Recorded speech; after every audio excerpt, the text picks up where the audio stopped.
Welcome to another life-transforming episode of It's Time. Thank you for inviting us in your home, car, hotel room, or prison cell. It's time for healing, restoration, truth, repentance, and deliverance. Open your heart and prepare to receive inspiration and revelation. It's time. Hello, world. Welcome to another telecast of It's Time, brought to you by Eden's Garden. Eden's Garden, an assisted living facility. If you're feeling burnt out or overwhelmed from taking care of your loved ones, give Eden's Garden a call. They do short-term, long-term, and respite care. It's time to rejuvenate. Put the oxygen on your face first. Welcome. I'm Evangelist Jasmine Gordon, your host.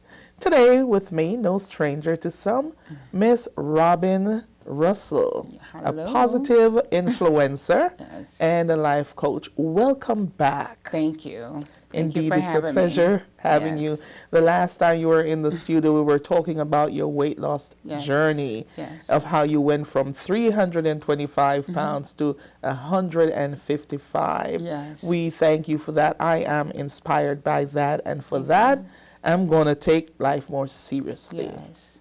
Yes. Thank you so much. And I'm sure you have impacted the lives of our listeners as well. Yes. Today we want to talk about after hitting rock bottom.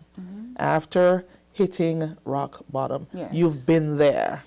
Yes. But before you go, tell my audience, for those who don't know who Robin Russell is, tell us a little bit about Miss Russell. Yes, I am a 57-year-old Bahamian American, living here in Florida for most of my life. I am a divorced woman with one child and 3 grandchildren, and work for Health First, 21 years, and just living life the way that I should have been living it a long time ago.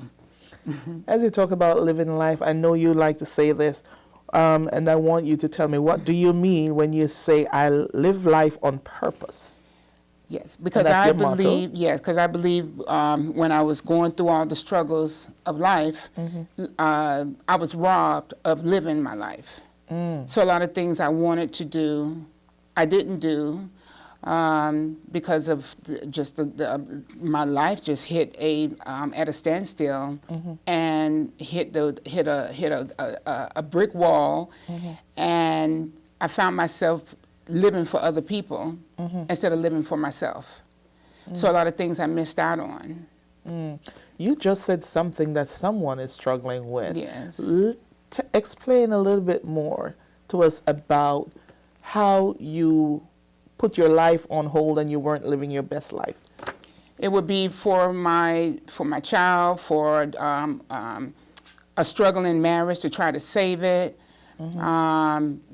in a position where, you're pleasing others for no reason. People put you out there and they talk about you, they slander your name, and so you're working so extra hard to try to, to recover your name that has been tarnished with lies, of course, and try to make your own declaration to say that I know who I am as a person. But just the life struggles and the passing of my mom, I was in a depression state of mind for that. And then right after that was a divorce. So life it's almost like came to an end for me. It's like what I'm going to do. As you mentioned earlier about the assassination of your character, tell us one myth that you would like, one myth about you that you would like to debunk. I would say maybe I wouldn't have got married. I wouldn't have got married. Okay, because that really took my life took a detour with that. Okay. All right. So take us on that journey. Yes. I was married for 8 years, but it was almost like the point I was like a prisoner. Ooh. in that marriage. It seemed like it was okay, so it's like I was almost deceived into that marriage, you know, and then you only see the brighter side, but then I didn't take the time out to do my homework, you know, to find out more about the person. And I truly believe that they were cheating before we even got married, but they pulled it off. But they gave me everything I ever wanted. What about the red flags? Did you see them? I saw them, but I ignored them. You saw I ignored them, right, because what it was is that he would tell me, oh, you got this, I'm doing this for you, so all that just kind of just went to the side where I was blinded by the red flags. So in other words, you pushed them under the rug, didn't want to deal with them because of the material things? It was material things. So he gave me everything I ever wanted, but that was just to keep me quiet and out of the limelight for him. But at the same time, the marriage was just, it was going down the drain. Right. So how were you a prisoner in your marriage, would you say? Yeah, I was a prisoner in my marriage in the aspect that I couldn't do how I wanted to live as a wife. Because there was no husband there. He was never there. Okay. Right, he was never there, and I was like alienated as far as me living my life. I was to stay home. I couldn't really do anything. When you say he wasn't there, was it he wasn't there physically, or he wasn't there emotionally, or he wasn't there both? Everything. Right. But he was the breadwinner. Okay. Right. He was the breadwinner, and he was always gone.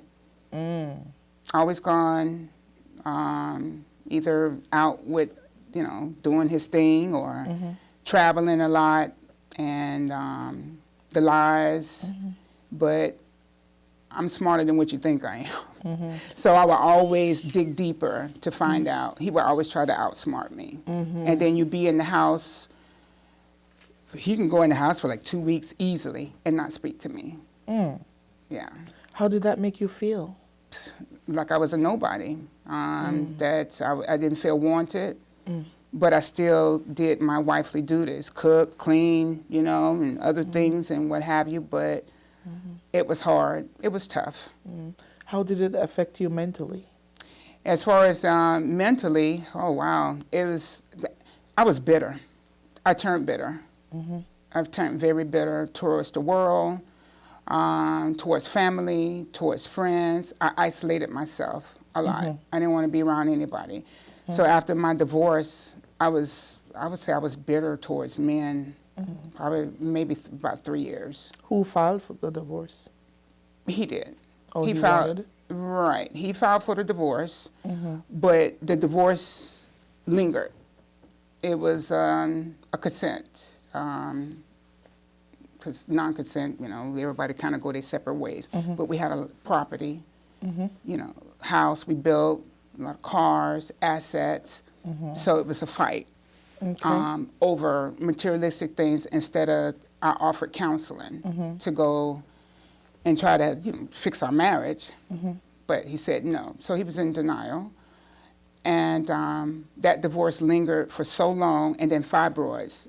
I had fibroids. I had a surgery in the middle of the midst of that. Did you have children together? No. We didn't have any children together. And so I got to a breaking point after I healed from the hysterectomy surgery that he didn't help me with. It was so bad. He was there, but he wouldn't help me with bandages, helping me to heal from this surgery this major surgery that I had. He was always just gone. So you're saying when you did the surgery, he was still at home but in and absent. And he wouldn't help you physically to do the dressing and the cleaning up? No. I had to call my spiritual godmother over, and she would come over and do this for me. Or she would call him and like pretty much demand him that this is what you need to do. You know, you need to cook, you need to do this, you need to stay out of the streets and stay home and take care of, your and wife. What did he say? Just murmur and complain, but he would do a little something only because maybe she was there. But at the same time, as soon as everybody disappears, he's back in the streets. So I was there alone. So after I recovered from the fibroid surgery, the hysterectomy, I was to a breaking point where I'm saying, I'm done. Go to your lawyer and just give me something to sign my name off of everything, off of the house, the land, the cars, everything. I don't want anything. I just need a peace of mind. But then when I asked, I say, well, you know, give me the house, because I worked very hard for this house. We bought the land, we built the house. That's all I want, is the house. He said, no, you're not getting anything. He didn't want it, and he didn't want me to have it. So I have a friend, she's a lawyer, but she don't represent friends. But she gave advice. You don't want to do that. You might want to see if you can get some of his 401k to start over again. But there was nothing there, no more than a few extra coins, you know, because he was always dipping in it. So I was granted a little over $6,500, and I left everything with just a shirt on my back. So you're saying that during this period and after the divorce, you were left with nothing. With nothing. And that's when you hit rock bottom. Yes. I was homeless. I had nowhere to go because my mom died the year before. And I didn't know what to do. So I had to reach out to someone that I knew that worked for the Homeless Coalition to find somewhere for me to live, me and my daughter. And I'm sorry. It's okay.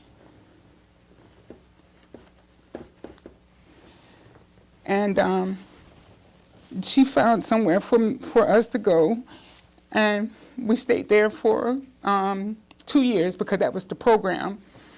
And she always encouraged me and told me that, you know, you're a fighter and you're going to make it. So I stayed there, and after the divorce, you know, of course, he would always, you know, come back and say he was sorry for what he did. But he said, how are you going to make it without me? Oh, wow. And I said, I made it before I met you. I'm going to be okay because I have my peace of mind now, and I'm going to be okay. So my credit score, when beforehand, was in the 600s. But after I got divorced, my credit score plummeted down to 380. And nobody would never even want to help me with anything. Hold that thought. Yes. We'll be right back. Yes. Did you know there were reasons that prevent our prayers from being answered? No, I didn't. 38 reasons for unanswered prayers. Wow. Tell me more. After I read it, it felt like 2,000 volts ran through my heart. It's eye-opening and thought-provoking. You know what I love about it? It reveals my nonverbal thoughts and exposes my innermost secrets. Believe me, it's life-changing. Now I'm curious. I want to know why my prayers are not being answered. Welcome back. And if you're just joining us, you are watching It's Time. And we have a special guest here, Miss Robin Russell. And we're talking about after hitting rock bottom and the process and the things that took her to rock bottom, but where she is today. Miss Robin, how are you feeling? I'm doing great. I'm a life survivor. So, and I thank God for keeping me. Yes. You know, because I truly believe that my journey is not for the weak. And I didn't give up. I didn't give up on life. Yes. So how long into the marriage did he start acting up? That was from day one. Ooh, Yeah. okay. So it started when we were dating. But again, you know, you give me everything I want, I ignore the red flags. Yeah.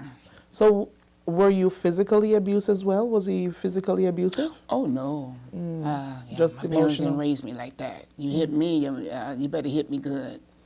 You better knock me out because I'm coming up swinging. So he would never cross that threshold. Yeah, But it was just talk, emotionally- right? but and belittle emotionally- me. Yes, and then of course I was heavier. So yeah, and then I got heavier, and yeah, so that would be something that he can always get at me about my Oh, weight. so during that time you were 325 Absolutely. pounds. So he used that to his advantage and to gaslight you and make you feel bad about yourself. Absolutely. So where is he today? Far as I know, he's in Georgia, and from what I was told, that he's pretty much living the same type of lifestyle. When was the last time he see you? He hasn't seen me since I lost weight. More than likely, he wouldn't know who I am today, 'cause I look totally different. You need to find him. Yeah, I look totally Yeah, he different. needs to see you. Yeah, it's like night and day. Because I saw one of our friends, I don't know, maybe like 2 years ago, and he was so shocked. He saw me in the Circle K, and he was like, "I think that's her." Yeah, but when he saw my smile, he knew it was me. He's like, wow. He said, if your ex saw you now, you wouldn't know who you are, because I almost didn't know who you are. Yeah. So now, at this moment, it's after the hitting the rock bottom. You mentioned about your credit score earlier. How did it get there? I couldn't pay my bills. After my divorce, because prior to that, but when I was married, my credit score was fairly in the low 600s. But once I got divorced, it's either I'm going to survive or pay my bills. And I just couldn't do it. So I was always behind. Wow. So and your my credit score went down.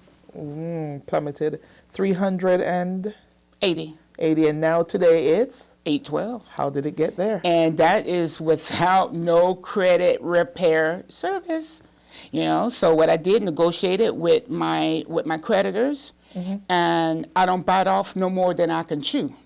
So if, like American Express, I would have never thought I'd have an American Express card, but when they gave me the American Express card, just because they give me $8,000, that don't mean I go spend $7,999. No, you don't bite off no more than you chew. Can you really pay back $7,000? No, you cannot.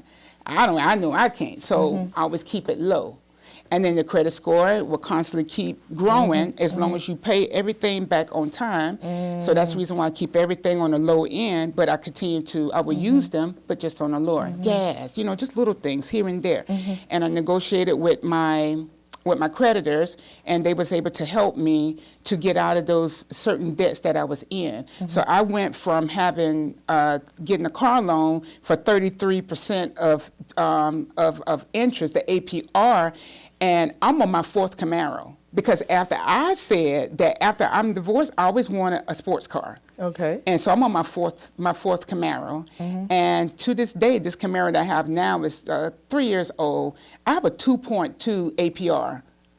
And they said, when the dealer calls me, he said, Miss Robin, he said, guess what just came up on this truck? And when they sent the picture, I said, I ain't got no money. And he said, with your score, just sign and drive.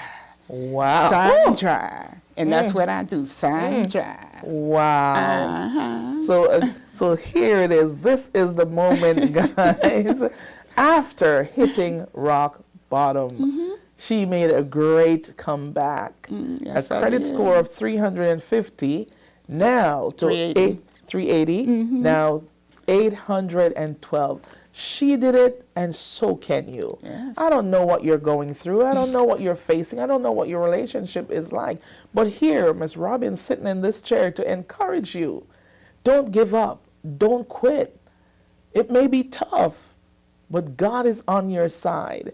Tell us the moment when you think you wouldn't make it. Take us to that moment. When I thought I wasn't going to make it, when it's just like...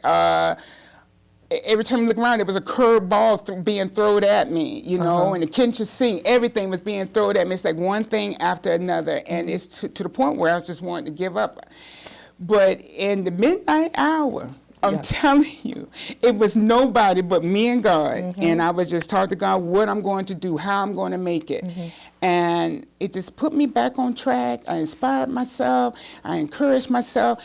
To this day, I look in the mirror every single day, 7 days a week. I look in the mirror first thing in the morning and say, you matter. You matter. You are somebody. And I always make sure that my attitude and my vibes are in check so I can go out and at least inspire one person no matter what I'm going through. Wow. Yes. So what have you read, watched, or listened to that inspire you to get up from where you were to where you are today? I would say my former boss and my primary care doctor. They instilled a lot of inspiration in me from day one. And they encouraged me and they supported me when family never supported or friends that I said it was my friends, but they were always there for me to this day. So that was what they did. What did you do? But hold that thought. We'll be right back. Are you satisfied with the way your loved one is being treated in their golden years? Are you comfortable with their level of care? Are you pleased with the facility, their new home? Do you sleep well at night, believing that their environment is safe? Do you believe they're receiving personalized care? If you answer no to any of the above, it's time to give Eden's Garden Assisted Living Facility a call today. A nurse is always on premises, and their monthly rates are affordable and all-inclusive. They're in Palm Bay, Florida. Don't delay. Call today. Romans 8:28 says, "All things work together for good to them that love the Lord, and to them that are the called according to his purpose." He's working things out. Said he's working things out. I know he's working things out in your favor. Come on and help me sing. He's working things out. God is working things out. He's working things out in your favor. What the devil meant for evil, God turns for your good. I know he's working things out in your favor. What the devil meant to destroy you, God used to elevate you. Said he's working things out in your favor. Don't worry about the recession, God's already made provision. I said he's working things out in your favor. Come on now. Your husband may have left you for another woman, or even his ex-wife, but God is working things out in your favor. You better help me sing. He's working things out. He's working things out. I know he's working things out in your favor. God is working things out. He's working things out. He's working things out in your favor. You may have lost your home, you may have lost your job, nowhere to call your own, but he's working things out in your favor. The doctor says you have a terminal disease, whose report you believe. They said he's working things out in your favor. People try to use you, abuse you and refuse you, but he's working things out in your favor. Your wife may have left you with all the children, some in school while some playing the fool, but he's working things out in your favor. Come on, Daddy, help me sing. He's working things out. Yes, he's working things out. I know he's working things out in your favor. God is working things out. He's working things out. He's working things out in your favor. You better believe it. He is indeed working things out in your favor. It doesn't matter what he says, she says, they say, it doesn't matter. It's what God says that matters. Miss Robin, I thank you so much for being here. Thank you so much for your testimony that's helping someone. Yes. I asked you earlier, what did you do? You know, we know you have to put in the work. Yes. So what work did you put in to get to this point? I had to apply what was instilled in me from my dad. He instilled lots of wisdom in me, and how to make it in life. And from what my primary care doctor shared with me and my former boss, and every day I had to be determined to live life and to get out of those muddy waters and build up and to be somebody in this life, because I have one life journey to live. But had I stayed where I was at, I would have been dead spiritually, emotionally. I would have been just like a zombie walking around here. Perhaps physically? Yeah, exactly. So I'm not ashamed of who I am today. I don't need nobody's approvals or permission to live my life. I do me because I earned that. Because from where I came from before to where I'm at today, I live life on purpose. Live life on purpose.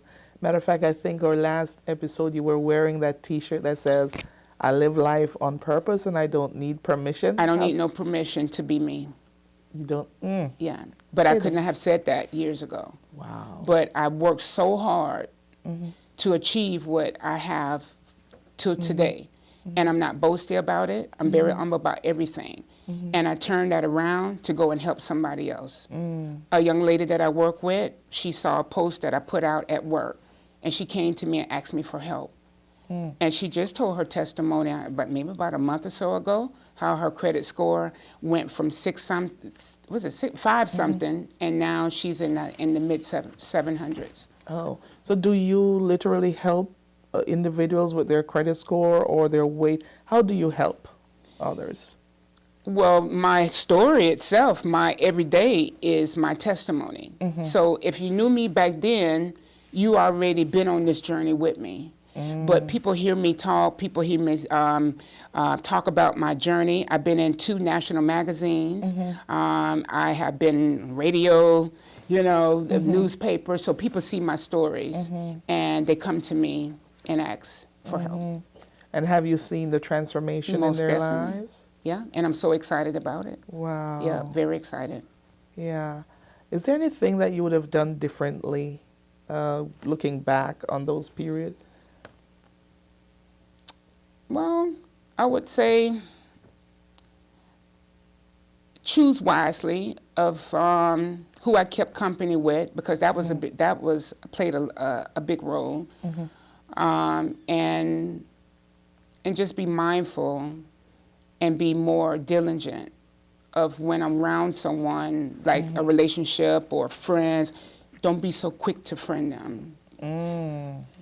Not the world that we live in. We live in such a evil, corrupt world, and people would take something that you're so vulnerable at and take that and turn it around for evil for them, and just try to destroy you. Yeah.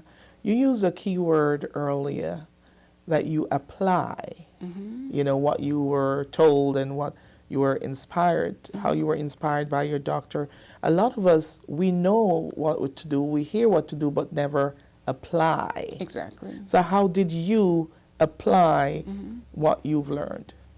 I was determined. I was just, and whatever was instilled, I put it in my daily living, and was determined to come out from what I was, what I was facing. And if I wasn't determined and to do this, I would still be back where, and this from credit score, this is from, just living life, still in a bad marriage, everything. I just had to be determined. And how are you feeling today? I'm feeling great. We'll be right back. I'm Evangelist Jasmine Gordon. Thank you for inviting me in your home, car, hotel room, and place of work.